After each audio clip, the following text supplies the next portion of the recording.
Madhurawada PM Palem police స్టేషన్లో సోమవారం నాడు పద్మనాభపురం పిఎంపాలెం పోలీస్ స్టేషన్ పరిధిలో పలు కేసుల అరెస్టుల వివరణ కోసం north ACP Sunil Kumar media సమావేశం నిర్వహించారు.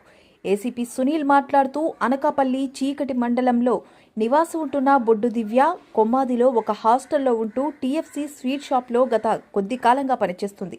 గత సోమవారం రాత్రి షాప్ నుండి పబ్లిక్ టాయిలెట్కి వెళ్లే క్రమంలో అపరిచిత వ్యక్తి తీవ్ర దాడి చేసి చరవాణి ఎత్తుకుపోయాడు. బాధితురాలు ఎలాగోలా హాస్టల్కు చేరుకున్న తర్వాత అక్కడి సిబ్బంది అప్రమత్తమై పోలీసులకు సమాచారం ఇచ్చి కేజీహెచ్లో చికిత్స నిమిత్తం తరలించారు. బాధితురాలుపై లైంగిక దాడి జరగలేదని, బలంగా ముఖంపై కొట్టడంతో గాయాలు అయ్యాయని కేజీహెచ్ వైద్యులు నిర్ధారించారు. సమాచారం అందిన వెంటనే పోలీస్ సిబ్బంది వలపన్ని క్రైమ్లో భాగస్వామి వ్యక్తిని అదుపులోకి తీసుకుంటే ముద్దాయి పేరు చెవ్వేటి సురేష్ అని, కొమ్మాది జన్నూరం కాలనీ వాసుడని తెలిసింది. ఈ క్రమంలో నిందితుడు ఆల్కహాల్ డీ ఎడిక్షన్ సెంటర్లో జాయిన్ అయ్యాడు అని తెలిసి డిశ్చార్జ్ అయిన వెంటనే అరెస్ట్ చేసి రిమాండ్కి తీసుకోవడం జరిగిందని అన్నారు. అలానే 2023 సంవత్సరం పద్మనాభపురం పోలీస్ స్టేషన్ పరిధిలో మాజీ సైనికుడు ఆదినారాయణపై కోరాడ రమణ అనే ముద్దాయి దాడి కేసుని సిపి ఆదేశాల మేరకు తిరిగి ప్రత్యక్ష సాక్షులు విచారించిన కేసులో కఠిన సెక్షన్స్ 307 చేర్చడం జరిగిందని చెప్పారు. ఈ సమావేశంలో PM Palem police station SHO Y Ramakrishna, Padmanabham SHO Sridhar పాల్గొన్నారు. ఒక ఇన్సిడెంట్ జరిగింది. దీంట్లో బొడ్డు దివ్య అనేటటువంటి 19 సంవత్సరాల వయసు ఉన్నటువంటి ఒక అమ్మాయి ఇక్కడ టీఎఫ్సీ బేకరీలో పనిచేస్తూ ఉంది. ఆ బేకరీలో పనిచేస్తున్న అమ్మాయి టాయిలెట్ కోసం అని చెప్పేసి అదే ఏరియాలో ఉన్నటువంటి పబ్లిక్ టాయిలెట్కి వెళ్ళింది. టాయిలెట్కి వెళ్ళినప్పుడు ఆ అమ్మాయి అక్కడ తన కాలకృత్యాలు తీర్చుకొని బయటకు వచ్చినప్పుడు అక్కడ ఒక వ్యక్తి ఆ అమ్మాయి మీద వెనక నుంచి వచ్చేసి ఆ అమ్మాయి దగ్గర ఉన్నటువంటి మొబైల్ ఇమ్మని చెప్పేసి అన్నాడు. ఇవ్వకపోతే అమ్మాయిని కొట్టాడు. అమ్మాయిని కొట్టి ఆ అమ్మాయి మీద అటాక్ చేసేసేసి అక్కడ అమ్మాయి చేతిలోంచి పడిపోయినటువంటి మొబైల్ తీసుకుని వెళ్ళడం జరిగింది. మొబైల్ తీసుకుని వెళ్ళిన తర్వాత మళ్ళీ అమ్మాయి హాస్టల్కి వెళ్ళిపోయిన తర్వాత అమ్మాయి చికిత్స నిమిత్తం కేజీహెచ్కి వెళ్ళడం, తర్వాత మళ్ళీ ఇంకొక హాస్పిటల్కి జాయిన్ చేయడం. ఆ అమ్మాయి అంతా కూడా ఇప్పుడు ఏ ఇబ్బంది లేకుండా ఉంది. తర్వాత విశాఖ నగర పోలీస్ కమిషనరేట్ సిపి సార్ యొక్క ఆదేశాల మేరకు, జాయింట్ సిపి సార్ యొక్క సలహాలు, తర్వాత డీసీపీ 1 మేడం యొక్క సజెషన్స్ మేరకు మేము నార్త్ సబ్ డివిజన్ లిమిట్స్లో ఉన్నటువంటి పోలీసుల ఆధ్వర్యంలో టీమ్లుగా డివైడ్ చేసేసేసి అక్కడ ఉన్నటువంటి టెక్నికల్ ఎవిడెన్స్, మొబైల్కి సంబంధించినటువంటి టెక్నికల్ ఎవిడెన్స్ అయితేనేమి, తర్వాత లోకల్లో ఉన్నటువంటి సీసీ కెమెరా ఫుటేజెస్ మొత్తం అన్నీ కూడా బేస్ చేసుకొని ఆ టెక్నికల్ ఎవిడెన్సెస్ మొత్తం కూడా గ్యాదర్ చేసేసి టెక్నికల్ ఎవిడెన్స్ని ఎనాలిసిస్ చేసినప్పుడు ఆ అమ్మాయి మొబైల్ కోసం సెర్చ్ చేసినప్పుడు ఆ అమ్మాయి మొబైల్ అనేది మనకి ఒక వ్యక్తి దగ్గర దొరికింది. అతను సత్యబాబు అనేటటువంటి ఒక వ్యక్తి దగ్గర దొరకడం జరిగింది. అతన్ని మొత్తం కూడా తరోగా మనం ఎంక్వైరీ చేసినప్పుడు అతను చెప్పాడు, సార్ ఇక్కడ వైట్ స్కూటీ మీద వెళ్తున్నటువంటి ఇద్దరి దగ్గర నుంచి ఆ మొబైల్ ఇక్కడ జిమ్ ఎదురుగా పడేసినటువంటి మొబైల్ వాళ్ళు పడేస్తున్న నేను చూశాను. దాని తర్వాత నేను వెళ్ళి ఆ మొబైల్ తీసుకున్నాను సార్ అని చెప్పడం జరిగింది. ఇప్పుడు ఆ వైట్ స్కూటీకి సంబంధించినటువంటి డీటెయిల్స్ అన్నిటి కోసం జిమ్ దగ్గర ఉన్నటువంటి సీసీ కెమెరా ఫుటేజ్ కావచ్చు, మొత్తం అన్ని టెక్నికల్ ఎవిడెన్స్ మొత్తం కూడా గ్యాదర్ చేశాము. తర్వాత ఆ వైట్ స్కూటీలో వెనకున్న వ్యక్తిని నేను గుర్తుపట్టగలనని చెప్పినప్పుడు అతను గుర్తుపట్టిందనే ఆధారంగా అతను అప్పన్న అని చెప్పేసి ఒక పర్సన్, అతన్ని మనం పట్టుకొని అతన్ని ఎంక్వైరీ చేసినప్పుడు అతని యొక్క ఫ్రెండ్ చెవ్వేటి సురేష్, ఎవరైతే చెవ్వేటి సురేష్ సార్ ఆ మొబైల్ ఫోను పడేసిన చెవ్వేటి సురేష్, ఆ మొబైల్ ఫోన్ అమ్ముదామని ట్రై చేసాం. ఆ తర్వాత ఆ మొబైల్ ఫోన్ తాకట్టు పెట్టదామని ట్రై చేసాం, కానీ వాళ్ళు తీసుకోలేదు. దానికి సంబంధించి వాళ్ళ బ్రదర్ వాళ్ళు మిగతా వాళ్ళందరూ కూడా ఫోన్లు చేసి చెప్పడం జరిగిందని చెప్పేసి చెప్పాడనమాట. చెప్తే వాళ్ళ బ్రదర్ ఫోన్ చేసినప్పుడు మా పోలీస్ ఆఫీసర్లు కూడా పక్కన ఉన్నారని గ్రహించిన అతను ఆ సెల్ ఫోన్ని అక్కడే పడేయడం, ఆ పడేసిన సెల్ ఫోన్ని సత్యబాబు తీసుకోవడం, సత్యబాబు దగ్గర నుంచి మనం రిసీవ్ చేసుకోవడం, ఇవన్నీ కూడా మొత్తం అంతా కూడా ఎవిడెన్స్ మొత్తాన్ని కూడా ఇంటర్లింక్ చేయడం జరిగింది. దాని తర్వాత ఆ టవర్ డంప్ ఎనాలిసిస్ కూడా తీయడం జరిగింది. టవర్ డంప్ ఎనాలిసిస్ ప్రకారం కూడా ఆఫెన్స్ జరిగిన ప్లేస్ ప్లస్ అక్కడ మొబైల్ పడిపోయిన ప్లేసుల్లోనూ ఈ చెవేటి సురేష్ అతను వాడినటువంటి మొబైల్ నెంబరు మనకి రావడం జరిగింది.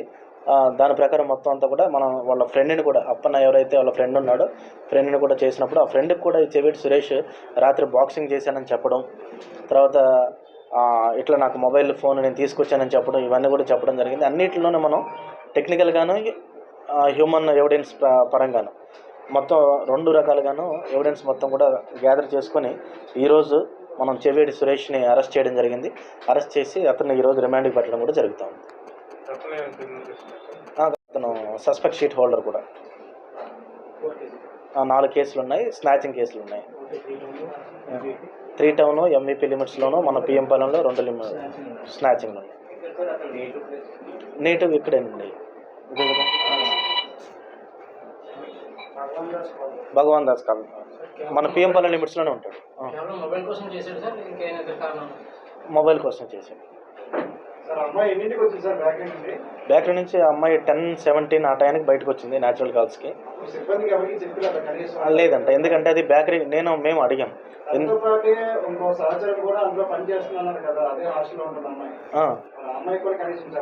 చెప్పలేదు, ఎందుకంటే బేకరీ క్లోజ్ అయ్యే టైము, వెంటనే వెళ్ళేసి వచ్చేద్దాం అని చెప్పేసి ఫాస్ట్గా వచ్చాను సార్ అని చెప్పి అక్కడే ఉంది. అంటే ఆ అమ్మాయి బయటకు వచ్చిన తర్వాత టాయిలెట్కి వెళ్ళి బయటకు వచ్చేసింది. వచ్చిన తర్వాత అటాక్ జరిగింది. అటాక్ జరిగిన తర్వాత అమ్మాయి అక్కడ ఉన్న సంగతి అమ్మాయికి ఇంకా కాన్షియస్లో లేకుండా ఉండడం వల్ల అమ్మాయి అక్కడే ఉండిపోయింది. మళ్ళీ లేచి అంటే అక్కడ బేకరీలో అమ్మాయిలు యూరినల్స్కి వెళ్ళడానికి ఉన్నాయి.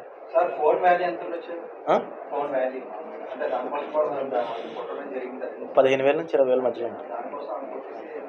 మెడికల్ చెకప్ చేశారు కదా, ఈ మెడికల్ రిపోర్ట్ లో కూడా ఈ అమ్మాయి అంతా అక్కడే ఉన్నట్టుందా, లేకపోతే ఏమన్నా? మెడికల్ రిపోర్ట్లో అక్కడ ఉన్నట్టు ఏం తెలియదు, మెడికల్ రిపోర్ట్లో తెలియదు మనకి. అవును, టెక్నికల్ ఎవిడెన్స్లో మనం సీసీ ఫుటేజెస్, తర్వాత టవర్ డంప్స్, ఈ అమ్మాయి మొబైల్ కాల్ సీడిఆర్స్, వాడి మొబైల్ సీడిఆర్స్, తర్వాత మనకి ఈ అమ్మాయి కొంతమందితో మాట్లాడిన వాళ్ళ సీడిఆర్స్, మాట్లాడిన తర్వాత ఇలా ఫ్రెండ్ సంతోష్ అని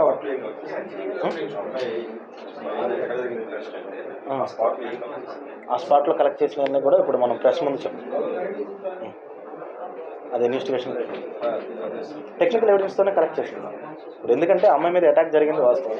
స్పాట్లో ఇంకేదైనా జరిగి ఉంటే మనం స్పాట్లో బలమైన ఆయుధాలు చేతికున్నటువంటి అది చేతికున్న కడియం మచ్చలే ఉన్నాయి. కడియం ఉంది వాడు చేతి అంతే. అమ్మాయి ట్రీట్మెంట్తో సహా మీరు అక్కడ హాస్పిటల్ కేజీ సూపరింటెండెంట్ గారిని కలిసిన, నేను పర్సనల్గా కేజీ సూపరింటెండెంట్ గారిని కలిసాను. పర్సనల్గా అక్కడ ఉన్నటువంటి డాక్టర్లందరితో మాట్లాడాను. చేయించాను. గైనకాలజీ రిపోర్ట్లు కూడా ఉన్నాయి. గైనకాలజీ డాక్టర్ మేడం దగ్గర నేనే చేయించాను. మేము కూడా ఉన్నాం అక్కడ. అంటే దగ్గరంటే మెయిన్స్ మేము గైనకాలజీ మేడంని పిలిచి మేమందరం కూడా అక్కడే ఉన్నాం. ఉన్నప్పుడు మేడం లోపలికి వెళ్ళి టెస్టులు చేశారు, ఏం లేదని చెప్పి 100% అన్నీ కన్ఫర్మ్ చేసుకున్నాం. ఆ రోజు గైనకాలజీ మేడం వచ్చారు, డెర్మటాలజిస్ట్ వచ్చారు, తర్వాత న్యూరాలజిస్ట్ వచ్చారు, అన్ని చెకప్లు జరిగాయి. పద్మనాభం పోలీస్ స్టేషన్ పరిధిలో, అంటే మనకి విశాఖపట్నం పోలీస్ కమిషనరేట్ పరిధిలో ఉన్నటువంటి నార్త్ సబ్ డివిజన్లో పద్మనాభం పోలీస్ స్టేషన్ లిమిట్స్లో లాస్ట్ ఇయర్ అంటే 2023లో క్రైమ్ నెంబర్ 62/2023 అది 324, 341 రెడ్ విత్ 34 ఐపీసీ కింద రిజిస్టర్ చేయడం జరిగింది. రిజిస్టర్ చేసినటువంటి ఆ కేసులో అక్యూజ్డ్ వచ్చేసి కోరాడ రమణ అని చెప్పేసి అతను. నెక్స్ట్ వచ్చేసి ఇక్కడ ఆదినారాయణ ఎక్స్ ఆర్మీ పర్సన్ మీద దాడి జరిగిందని, ఆ దాడి జరిగిన కేసులో మనకి 341, 324 సెక్షన్ కింద కేసు రిజిస్టర్ చేయడం జరిగింది. దాని తర్వాత ఆదినారాయణ మళ్ళీ మనకి స్పందనకు వచ్చేసి సిపి గారిని కలిసేసి నా మీద ఇట్లా జరిగింది, అప్పుడు 324, 341 కట్టారు, అది కాదు సార్ నా మీద మర్డర్ అటెంప్ట్ జరిగిందని చెప్పి చెప్పడం. ఆ సిపి గారు మాకు దాన్ని ఫార్వర్డ్ చేసేసి సీరియస్గా దాని మీద యాక్షన్ తీసుకోమని చెప్పడం. చెప్పిన తర్వాత మేమంతా కూడా లోకల్ ఎంక్వైరీ తర్వాత ఎన్ని అతను మనకి సబ్మిట్ చేసిన ఫొటోస్, అతను ట్రీట్మెంట్ పొందినటువంటి అవన్నీ కూడా చెక్ చేసిన తర్వాత అది జెన్యున్గా 307 అని చెప్పేసి మేము కొంతమంది సాక్షులను కూడా విచారించుకున్న తర్వాత జెన్యున్గా 307 అని చెప్పేసి భావించి దాన్ని సెక్షన్ ఆర్డర్ చేసేసి ఈరోజు ముద్దాయి కోరాడ రమణ తర్వాత ఇంకొక అతను రాజు, అతనికి సహకరించినటువంటి రాజు, ఇద్దరిని కూడా అరెస్ట్ చేసి రిమాండ్ పెట్టడం జరిగింది. సార్ ఆయన రమణ మీద ఇంకా చాలా మంది దాడి చేశారు కదా సార్, ఎన్ని మంది సార్ మొత్తం ఆ రోజు ఆర్మీ ఆయన మీద దాడి చేశారు? ఈ కేసులో మీకు ఎవరైతే కంప్లైంట్ ఇచ్చారో ఆయన హైకోర్టులో పోలీసు మీద కంప్లైంట్ చేశారు. కోర్టు ఇన్వెస్టిగేషన్ మీద 307 ఆర్డర్ చేశారా, లేదా మీ ఇన్వెస్టిగేషన్ మీద స్పందన మీద ఆర్డర్ చేశారు? స్పందన మీద ఆర్డర్ చేశారు. కోర్టు ఏం ఇచ్చింది? కోర్టు 41 నోటీస్ ఇవ్వమని అతనే కోర్టుకి ఆర్డర్ చేశారు కదా, రాసి చేశారా లేదా?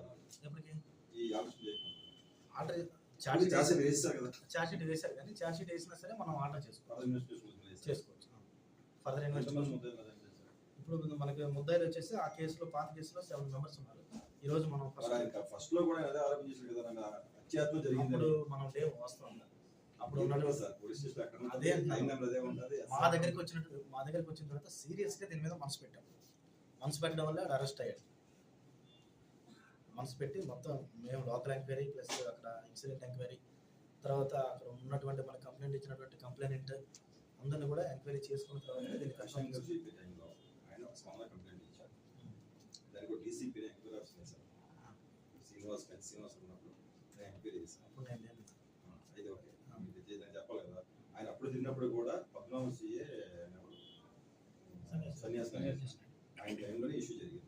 చాలా పెద్ద ఇష్యూ జరిగింది, ధర్నా జరిగాయి, చాలా ఆలోచన చేశాడు. ఒక ఆర్మీ ఎక్స్ ఢిల్లీలోని ఎక్స్ ఆర్మీ సంఘాలు కూడా దీన్ని స్పందించాయి. అయినా సరే దీని మీద అరెస్ట్ చేశారు. లాస్ట్కి ఆయన జరగకపోవడంతో హైకోర్టుకి వెళ్ళి ఆయన కోర్టు దాని ప్రకారం కాదు, మనకి సిపి సార్ నుంచి వచ్చినటువంటి స్పందన దాని ప్రకారం మేము చేసాం. కోర్టు హైకోర్టుకి కోర్టు కూడా ఇచ్చింది కదా, మాకు డైరెక్షన్ ఎందుకు